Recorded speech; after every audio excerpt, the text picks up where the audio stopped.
Hey guys, this is a global release tier list for Watcher of Realms. To start things off, there are now 158 heroes in the game in total. The new tier list I've made is on my website, which is here, mybucket.com. You can navigate to it via tier list and hero tier list.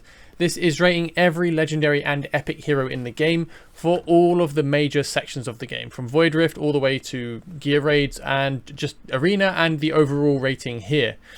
So before we get into detail too much, I want to quickly go over the ratings, how I've rated them and what the ratings mean, and then how to use this tier list, as there is a few bits of functionality that might help you out. So the ratings, they go from S+, S, S-, A+, A-, B+, B-, C, and F. F basically means they're unusable in the content, either mechanically or they're just that bad. So for example, even though I love Salazar to death, I have him at F in Gear Raid 3 and anti-air. That is because he cannot hit airborne enemies, so he is useless in that content. S+ means they are unrivaled, they are the best hero to use in that content, or they are just that incredibly powerful that they kind of win their space at the top. S is one of the best heroes for the content, of course. S- is still in the top bracket, but not quite into like the must-haves or the ultimate teams, just very, very usable. So the S bracket is designed to be very hard to get into. The reason you see so many S's now is this is sorting the table with the overall score at the top. So all of these heroes on screen right now, bearing in mind this is a pretty big table, all of the heroes that are at the top are of course heroes that place somewhere in the S ranking overall, which means they're generally going to be pretty good heroes. The A tier are heroes that are still very, very good for the content. A-, they're kind of slightly falling out, but they are still pretty good to use. B- heroes are heroes you don't really want to use, but they can function okay-ish. B is like they have a decent space, and B+, they're pushing into actually being pretty good for the content. So it's kind of just a sliding scale. It just gives me some space. And then we have C in between B- and F, and C is just to say you can use them, nothing's stopping you, but it's kind of a last measure. They're not really there for that content, and they're not providing you a great deal of benefit in having them. They're kind of, you use them when you have nothing better. This is just my entirely subjective opinion. I don't have every hero in the game, so do bear in mind that especially the Chaos Dominion faction, I do have a few of these actually. I was lucky enough to pull Garn, for example, and Dasomi, but most of these heroes are very rare, so I don't have a very good inclination as to how to rate them because of the nature of Chaos Dominion as a faction. So there are some heroes here that my opinion is not very solidified on, and overall I do change this tier list quite regularly. You can see at the bottom there's a last updated. Okay, cool, so that's the ratings out the way. I'm just trying to give you a bit of an idea as to how I place things and how I judge it. Anyway, let's move on to how to actually use the tier list. You can see I have a bunch of filters up here. It is slightly mobile friendly. I did try to make it so you can use it on mobile devices. It's not the best on a mobile device. If you want to condense it more, you can click the name here and it will toggle it to remove the images and just show you the names, and you have a much more condensed table. So that just gives it a bit of an easier view.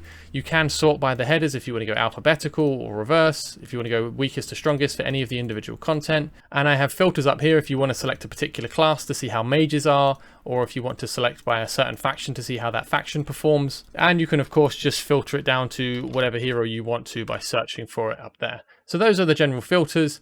The next thing to mention is I tried to make it a bit easier because this is quite a large table, over 100 heroes in this table, a bunch of different columns. It gets a bit hard to judge how good things are comparatively. For example, say you want to see how good a hero is in Gear Raid 2, scrolling down this column is a bit tricky. If you click on any of the cells within this column, it opens a second tier list. So now you can look to see how any of the heroes in Gear Raid 2 are in relation to each other. So in my opinion, King Haas, Brokir, and Sadie are the best heroes in Gear Raid 2.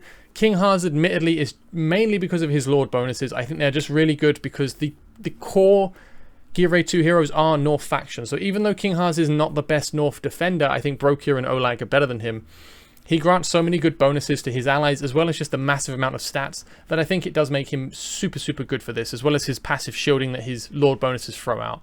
Sadie is just the GOAT at keeping everyone alive, and Brokir has some incredible shielding, some incredible survivability, and he can reduce damage taken by allies. So yeah, this is how I rate things, this is how it works, but I think this is a nice view to be able to look at a particular piece of content in the game. And you can of course do this for the overall as well by just clicking on any of the cells in the overall column, and now you can get my overall rankings for the heroes. I do have a question mark row at the bottom. This is just for if new heroes are introduced, I try to add them to the table as soon as I can, and I leave them at question marks until I've got an idea of how I rate them.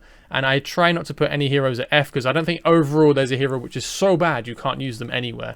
Even Cyclone, who has been memed on forever. So that's how you use the tier list. That is it. If you want to go and check out the tier list yourself, mybucket.com. Go to tier lists up here and then go to hero tier list. And then you can see the tier list, you can navigate it as you want. And I hope that helps a bunch of you out in global release. If you're looking at this more from a beginner's perspective of I'm progressing in the game, what heroes are best for me, you're better off looking at this campaign column here. This is focused around campaign progression, which is where you need more general heroes. Either they're just really good for general use or they provide something that makes it easier to place people. So Ezreal is kind of just guesstimated, but he should be able to heal people out of range, which makes it a bit easier to place. Alora doesn't need a healer on her, so she's easier to place.